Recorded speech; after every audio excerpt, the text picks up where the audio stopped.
Tol. Ano so nampod? Ayaw sug kasuko. Pagita ka pangutan na, suko na ka. Buos ka Sorry, mo siguro.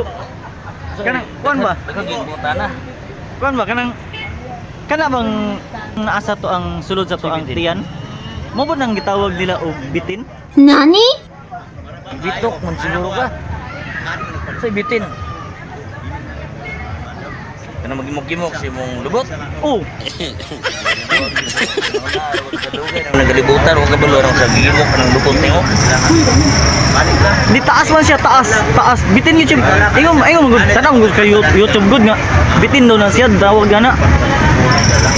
Oy, bitin. Kanang mukha mang ba? Kamang sumtian? Oh, sulod sa tong tiyan. Mukha mang man na. Bitin mo na. Sabay, tanaw ni marong kamang rin sa mong tiyan. Wala na ilang hilayan na. Once nga, na yung kamang sa mong tiyan, gibitok ka. Uy, huwag ilang bitok. Tanang mo ato sa mong lubot, gagagmay, yung sama na, kailangan na. Ha? Kiguan na ni mo. Buwang-buwang siguro ka. Sig pangutaan na lang, magagmay kayong una-una no ba? Katugon mo siguro. Sus, alam yan, takpo ni mo. Ay, sig pangutaan na nagagmay kayong mga wala ka dari, bawa ka dari. Utok, bagamita. Mutan? Ikaw, mutan, unta ka. Ikaw, nagmutanan ni mo. Ganun ka ng mga bata, sa may lasa ng gugmo, nagkikaon na.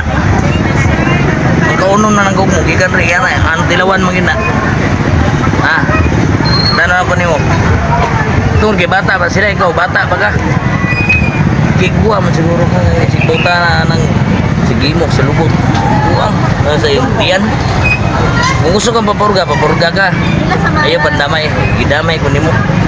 Nangutana ra mong gud ko. Nganong maabot mo ta sa kugmo? Bitok mo, bitin mo na akong pangutana.